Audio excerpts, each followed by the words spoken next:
Welcome to the Wholesaling Inc podcast. I'm your host, Chris Arnold. As always, glad you guys joined us today.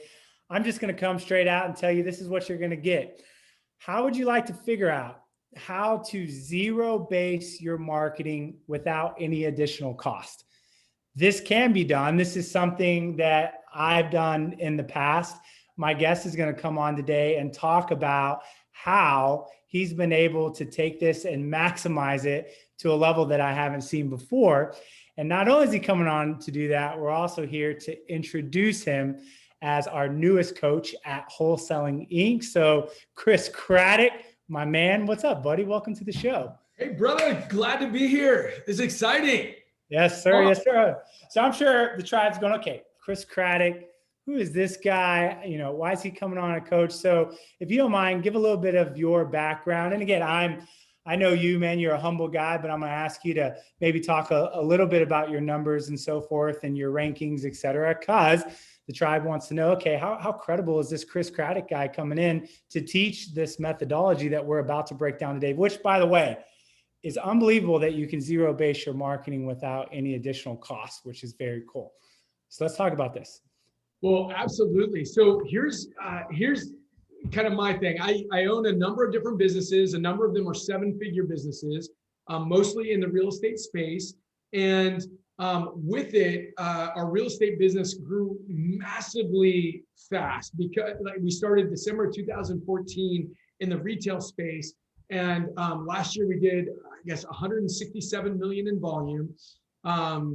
How many transactions is that? Again, as maybe an investor would go, how many transactions is that? 501 transactions. That's a lot of transactions. 501 transactions. I love it. Yeah. So we broke the 500 number, which was awesome. Got there, just eked by, but yeah, it was awesome. And worked really hard to, one of the big things that you see in real estate, a lot of people are smoke and mirrors. And so worked really hard on their top line numbers. We've been able to keep great bottom line numbers as well because of the fact that most people are just moving on to the next piece, and we're able to scrounge out like a massive amount of money that everybody else is throwing away. So that's pretty much what this whole course is all about. But for us, yeah, I've got 9 businesses, a number of them 7-figure, and in this, I've been with Keller Williams for a long time. Out of the almost 200,000 agents, we were ranked number 20 in the world. Wait. So you're ranked number 20 in the world with Keller Williams out of how many agents? Just under 200,000. That's pretty good, man. That's pretty good. So obviously Chris Craddock, was invited into Wholesaling Inc. because of his background, what he does. And what about you, man? Where are you located at? Where are you doing deals out of?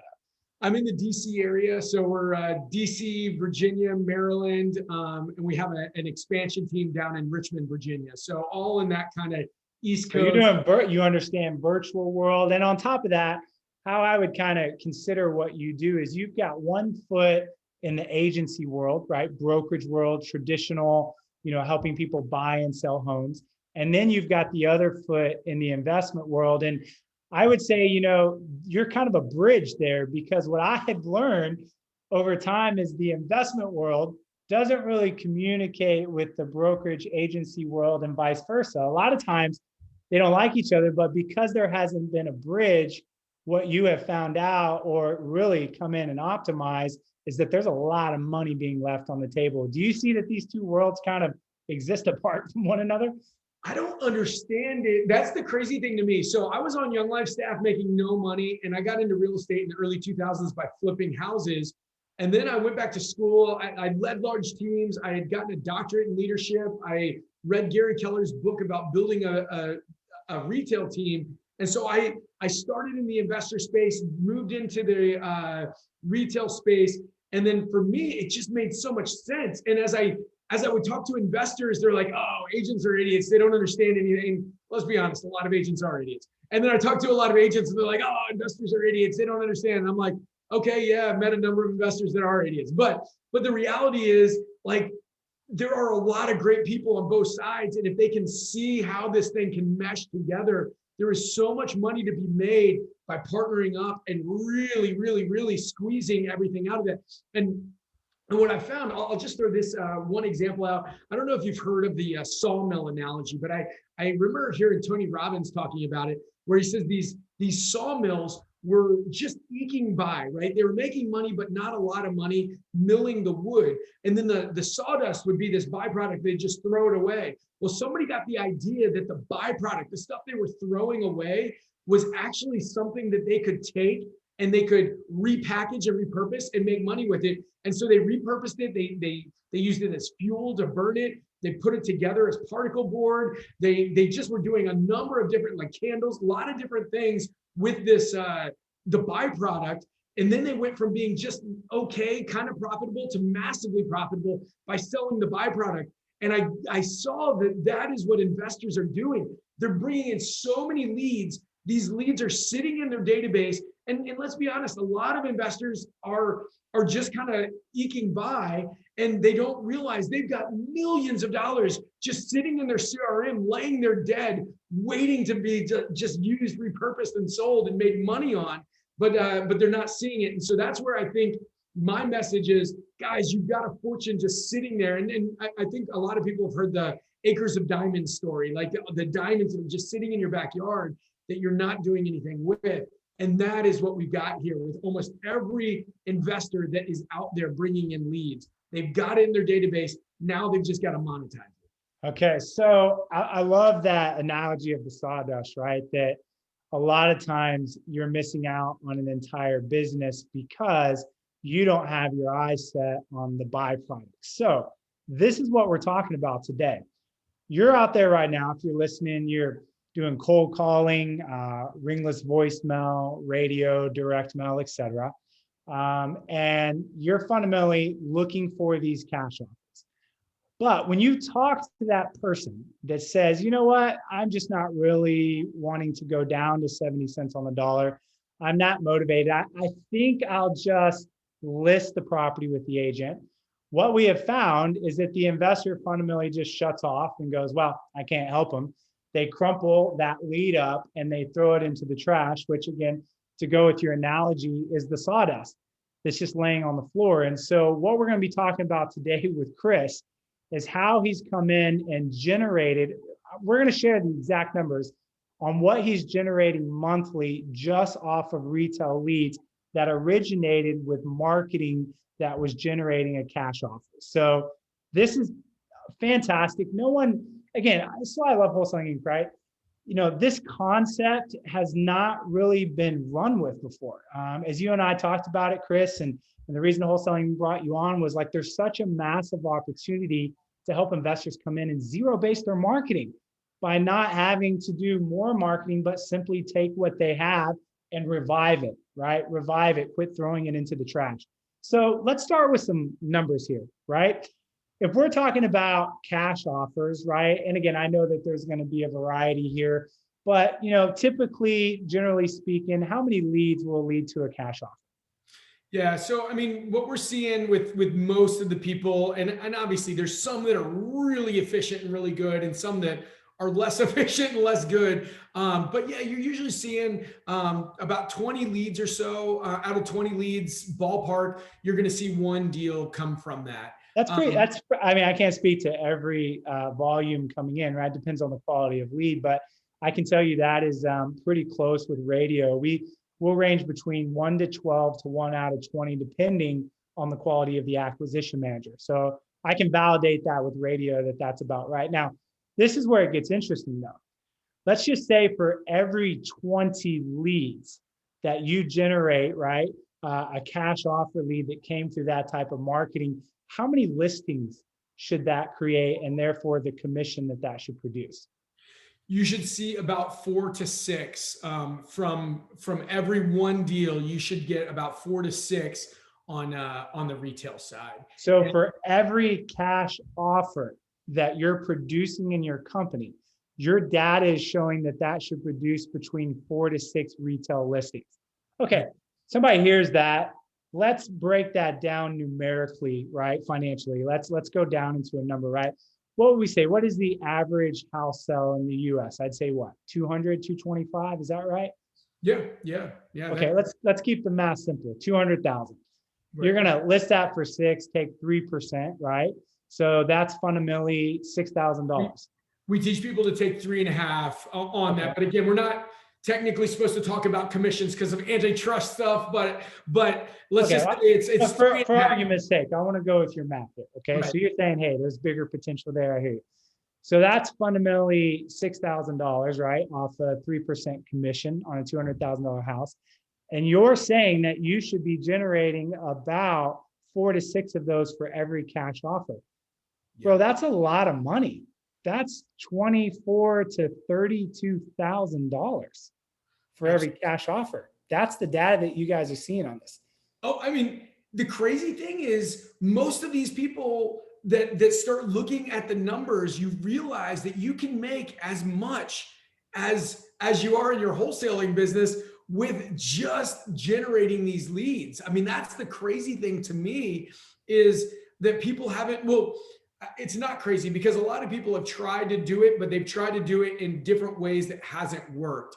And so that's been, honestly, that was the hardest part of getting this started, was getting people to actually see what they were doing wasn't exactly the way that you should do it, and actually follow the model and follow the system. Actually, last week I was with a friend of both of ours, and he was saying his biggest problem is he just always says, when have I ever told you to do that? And so that's the big question, is as long as you follow the system, you don't just go find somebody that, you know, hasn't worked and has been sitting on a couch but got a real estate license. As long as you actually follow the system, you can make mountains and mountains of money from deals that are just sitting there in your CRM. But you've got to follow the system.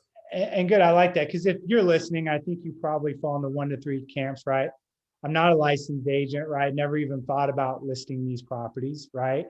You're listening to it going, thought about it, never really understood a way to do it.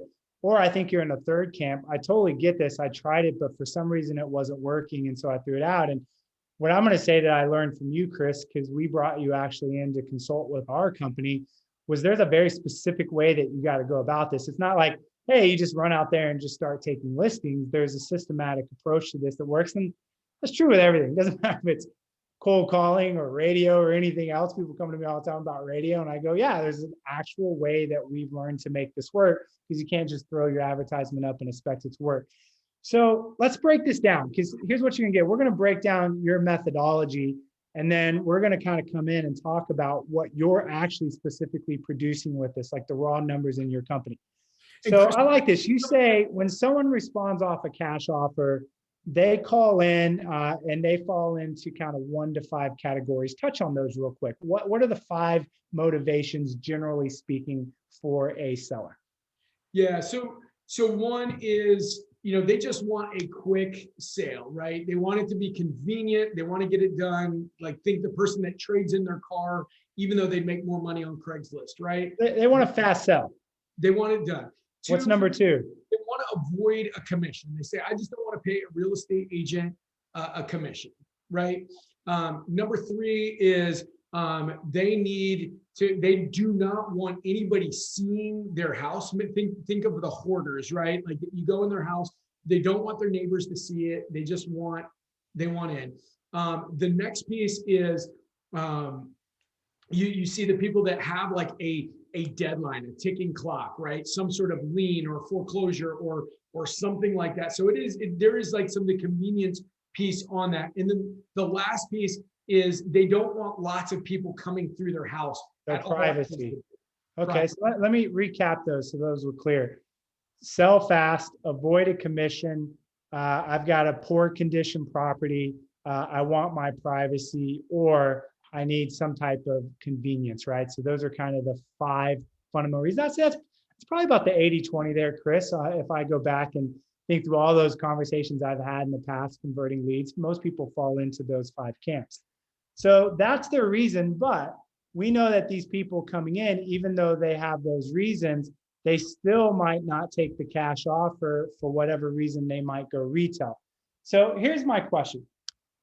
When this call comes in, one of the things I think I took away from you, which is most important, that literally we can drop this nugget on them now and they could potentially run with it, those that are trying it, is that you cannot define yourself the way that you've defined yourself. So how do you go about doing this? How do you define yourself or the person that you've partnered with on this?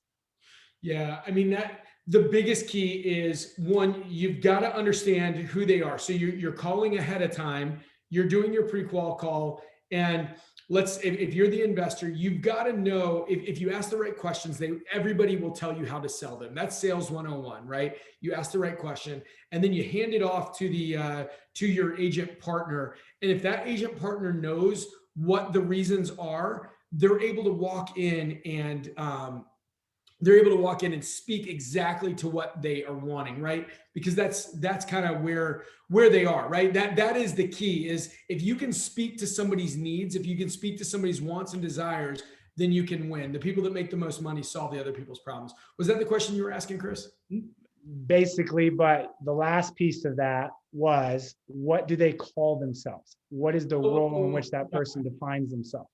Yeah. You do not call them an agent. Like using the word realtor is like a 4-letter word, right? Because everybody's brother's uncle is a realtor. These are your valuation experts. You're setting the appointment, you're sending them off, and you're sending them out to close that. Because if you say, hey, can I send you a realtor? Like the realtor, I mean, everybody's brother's uncle, right? They're a hairdresser and a realtor. They don't need to talk to another real estate agent. There's more realtors than there are listings in a market right now. So bottom line is, do not use that word. You're sending out your valuation expert. So you do not define yourself as a realtor on those type of appointments. It's an evaluation expert. Now, you said partner, so I want to pause there to make sure that we break down what the options are, because this is where it gets interesting. Either you're listening and you're licensed, right? You're already an agent investor and you're like, heck yeah, like I totally get what you're talking about. I can do this myself. Or you're sitting there and you're not licensed. You go, the last thing I ever want to do is get licensed. So guess what? You can partner with an outside real estate agent. And so what Chris is saying is, if that partnership, that JV relationship you have with the agent understands of those 5 motivations, what they are, and then secondly, are trained, particularly as one point of training that we just hit on, that they're an evaluation expert. You don't want them going out there saying that they're an agent. That's kind of the process here. So I want to break this down. So if I'm listening, right, and I'm like, man, I like this. Like, I just need to go out and find a JV relationship with the agent. How do you structure this deal? How much am I putting in my pocket on these deals if I partner with somebody as an agent? Well, let me get to that. But first, let me throw this out there. A lot of people think because they're an agent, they can do both.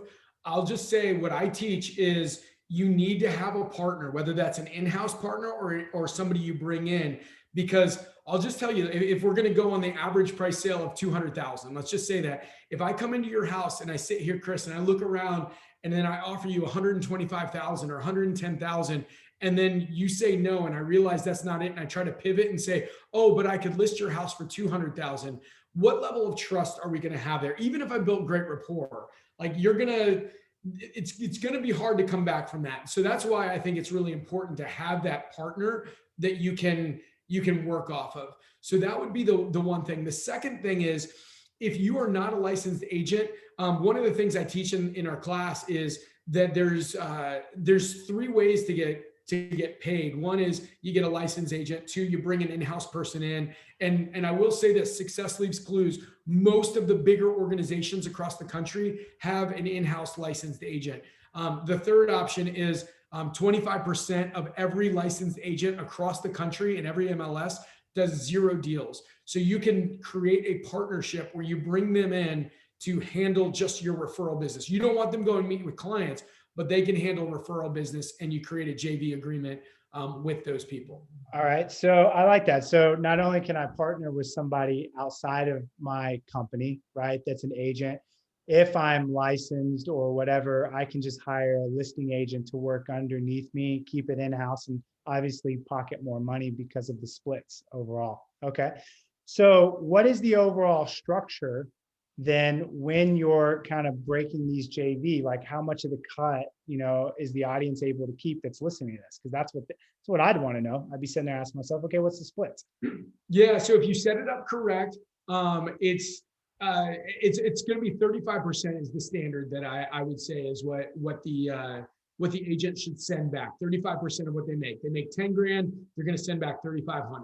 And Okay. so, And all you did at that point was just hand over a lead, right? you set them up for success, right? You've gotten all the information, the data you should have been getting for your own leads anyway. You're asking the question. The difference is when you realize it's not a deal for you, you just continue going through your checklist so that you can give them a complete package so that they know how to win. And then you hand off, you set the appointment for them, and you do that. Now, here's the crazy thing. If you do enough business, you can move that up, you can move that needle up to a 50% referral fee if you're doing enough business. But you've got to be doing enough that it makes sense for that agent to give you 50% of what they make on that. Okay. So the split then, what's going to come back to me as the investor if I have a partnership with an agent is I'm going to get 35 to 50% of that deal split back to myself, depending on how much volume I'm sending, how long the relation's been, so forth. Okay. So you're sitting here going, well, that's great. I don't want to go out and do these deals myself. So fundamentally, you're saying, hey, I have the ability to partner. Now, do you ever recommend, though, that someone that's listening, let's say, is a solopreneur right now, and they're wearing all the hats, they might be asking themselves, can I go out and do both if I want? Can I take the cash offer and the listing, or does your program say, nope, that's not the best way to do it? I don't think this is just a conversation we were having in my own personal business with, we've opened up another expansion in Baltimore, and we were having a conversation about this. And we're testing some of the numbers on that right now. But what I'm seeing from all the testing that is happening in our personal business, and also what I've seen outside, is that it is very difficult to transition from saying, I'll give you 125,000 for this house. By the way, you don't want me to do that. Let me list it for 200,000. It's hard to have that level of rapport that you can transition well. You can do it, but you're going to lose a lot of business that way. Okay. So walk us through the process. Call comes in and give us kind of a high level step-by-step of how your process works that would lead me to getting back a 35 to 50% commission off of the listing.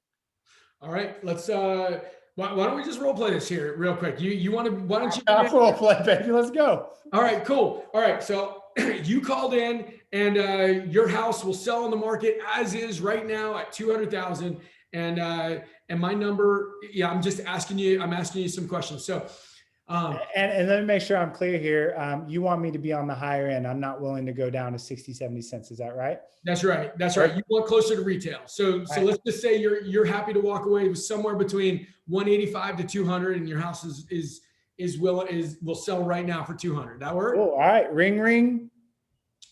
Hey, is this Chris? Yes. What's happening? How can I help? Hey, Chris, I was just giving you a call. I know that you had registered on our site and that you're looking to sell your house on 123 Main Street. Are you still looking to sell if you got the right price for it? We're shopping around, trying to kind of figure out what's best for us to do. What do you guys do? What are you guys offering? Well, absolutely. Obviously we're a home buying company. So we're always looking for a win-win. So you are in a place where if you got the right price, you're looking to sell here shortly. Is that correct? If it was the right price, yeah. It always comes down to the right price though, doesn't it? Perfect. Yeah. Always. Well, great. So I'm just looking here. It's at 123 Main Street, and just kind of curious. What do you owe, and how soon are you looking to sell for the house, and what are you looking to get for it? Man, I've got a job transfer coming up, and so we definitely have a date in which we need to be moved by. So I'd rather get it. Let's just say I'd rather sell it sooner than later. Awesome. How much do you owe, and how much do you want for it? We've got good equity in the property. I looked at a Zestimate, and the value of the property, according to that. And, I know some of my neighbors, what they sold for, but I think the value is around 2 to 210, somewhere in there. Okay, excellent. And if you got an offer that you were really happy with, how much would you be looking for right now? I don't know how much you guys want to offer.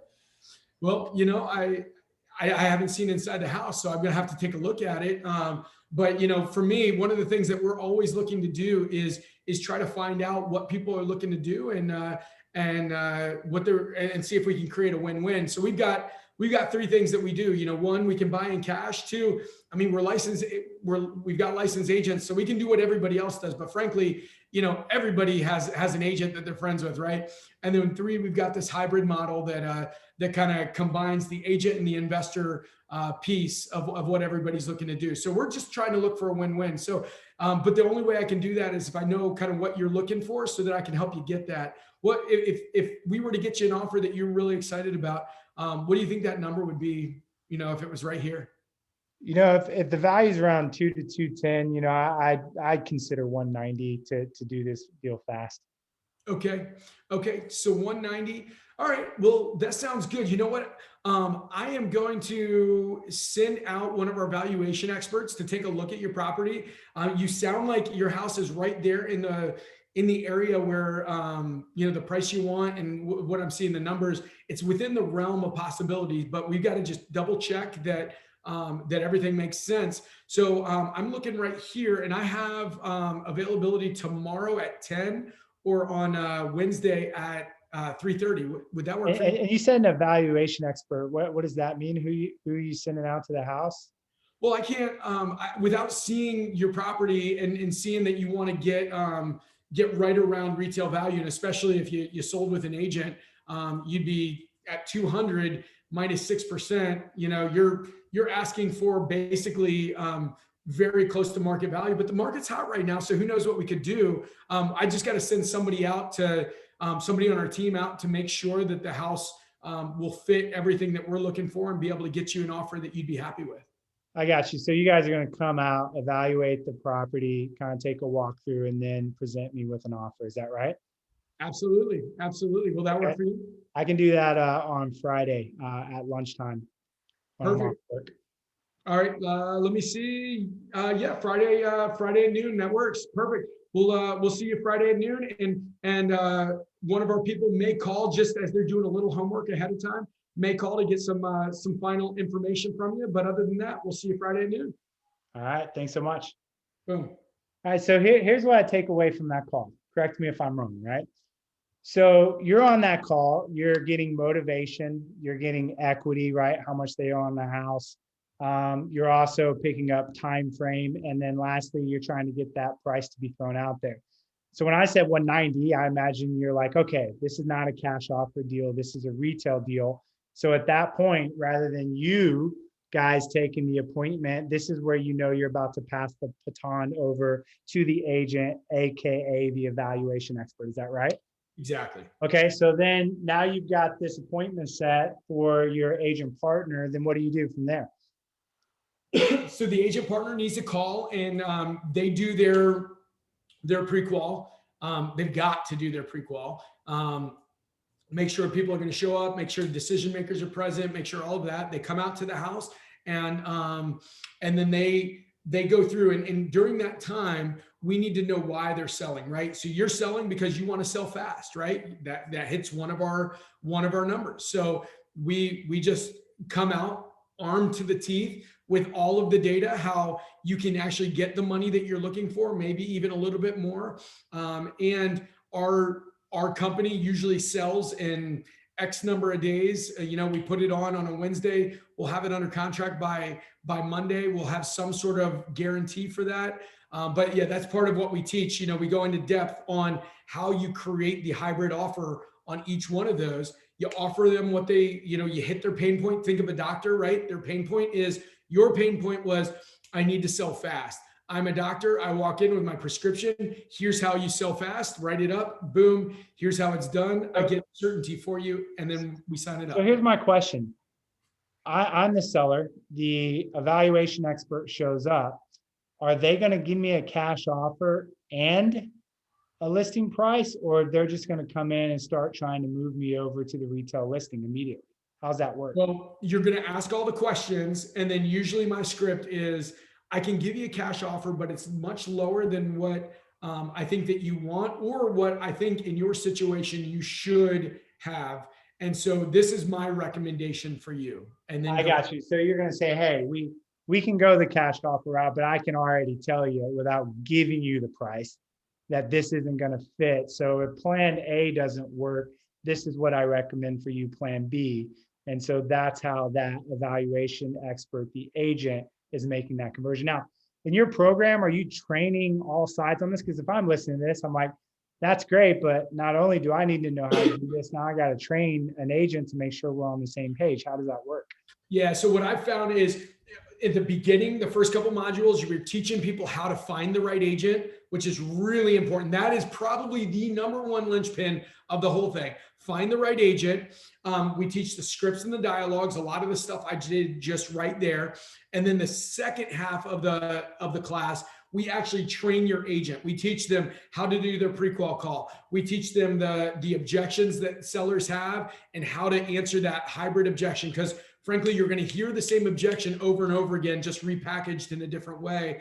And if you can just have it flow off your tongue, this is what we're doing, identify it and then speak to it, and then teach them how to close it up right then and there. And what I found is, even though we see all of this, our support calls, our weekly support calls, a lot of the agents jump on and then they get it. They're able to share with some of the other agents what they're saying, how they're saying it, and really shorten that learning curve. Because that's the big piece there is, sales is a language, right? I've got a 4-year-old. She still uses the wrong words at the wrong time. And it's really a language. And the faster you can learn that language, as you get immersed in it, the faster you can get good at it and really close these deals fast. Makes sense. So your overall process then, and what you're helping, the tribe with, is you're fundamentally giving a turnkey process. I'm going to show you how to find the agent, train the agent. Here's the script. Here's the process. Pretty much everything. All you got to do is take what I do in my business and plug it into yours. Correct?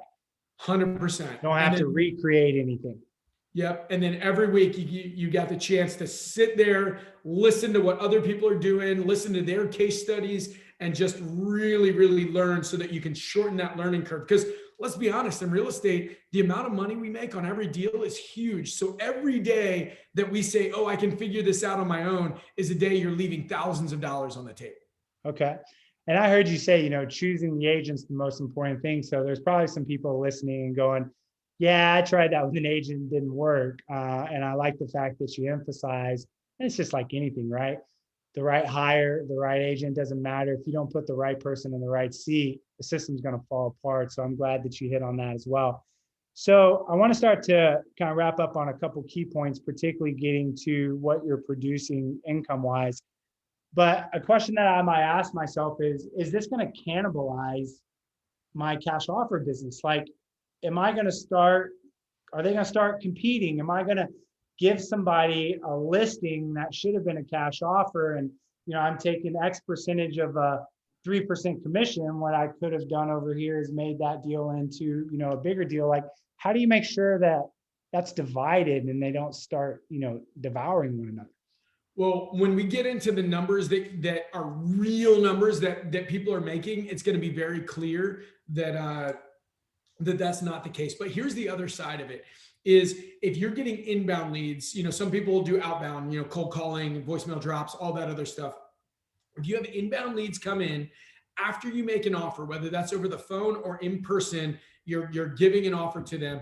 What we've found is after 5 days, if they have not signed, right, if they needed to think about it, they didn't sign right there, after 5 days, you have less than a 5% chance of closing them up. That's just the numbers that I'm seeing with high level teams. What I'm seeing is that outbound calls, cold calls, all of that stuff, it's 10 days. So after 10 days of making an offer, no matter where the marketing channel is, we're seeing that the chances of closing those are less than 5%. And I get the follow-up, and everybody's going to tell the story about how they followed up for 2 years and they got a big deal. But again, you got to look at all of the numbers, right? All of them together. So if you're closing a massive amount of these deals, then the amount you're going to make in volume is just going to far outweigh that. After 10 days, you just turn it over, set it up, and know that you're going to make a fortune through closing these deals. Because just think about all the people like literally that are selling every year that you talk to, that you could have been making thousands of dollars on, and it just slipped through your fingers and went to some agent somewhere. Okay. So let's bring this home. you have fundamentally a partnership for your business right now, right? Yep. You are connected to, let's say, a large wholesaler, right? Yep. And so they're giving their sawdust over to you, right?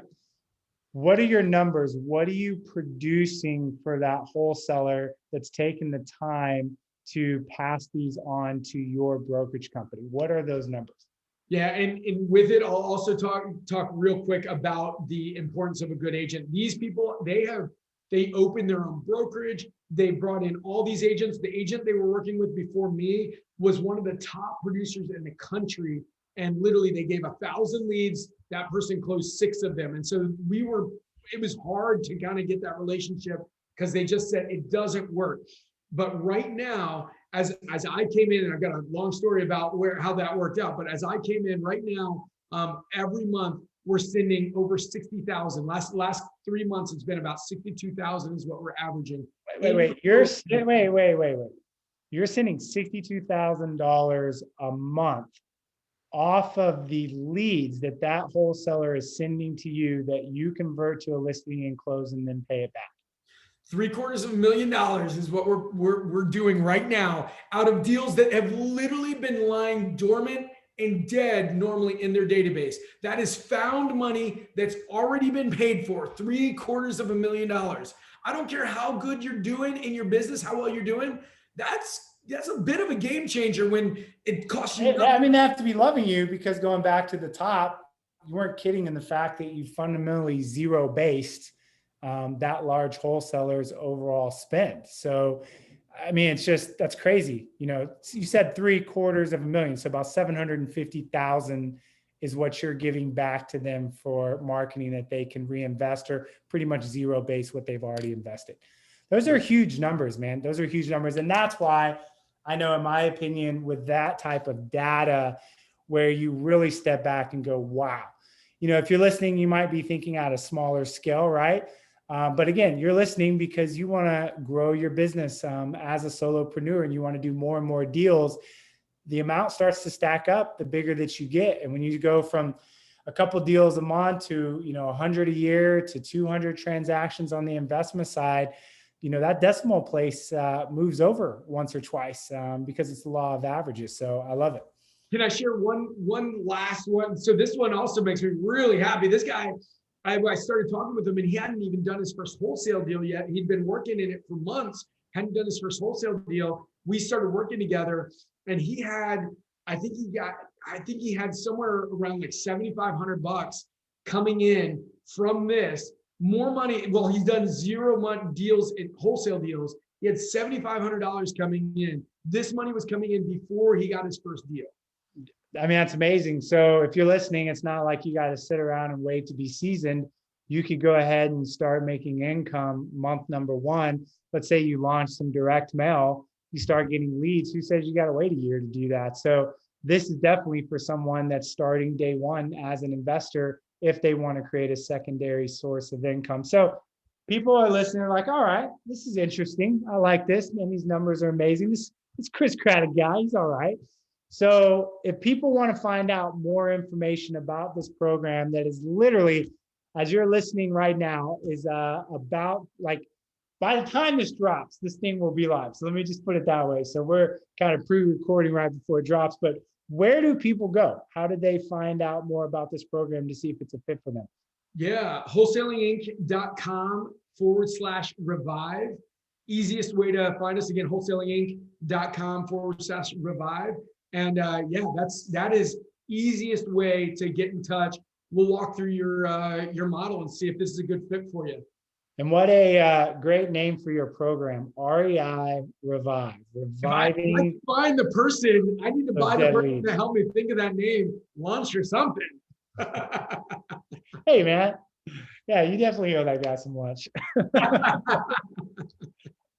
All right, man. Well, to the rest of you guys, as always, thank you so much for joining. Again, we want to provide you guys the best value. And honestly, if you're new and we can get in and Chris can show you how to start creating income and zero base your marketing, that's going to take a lot of weight off you, because I can go back when I was marketing and just spending, $1,000 to $2,000 a month, it scared the heck out of me because it's the first time I was investing, right? That's a lot of money to me. So I know that feeling.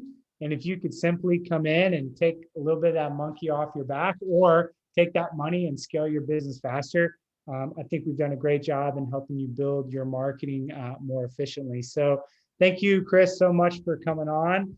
And to the rest of you guys, as always, we'll talk to you soon when we add more value. Talk to you later.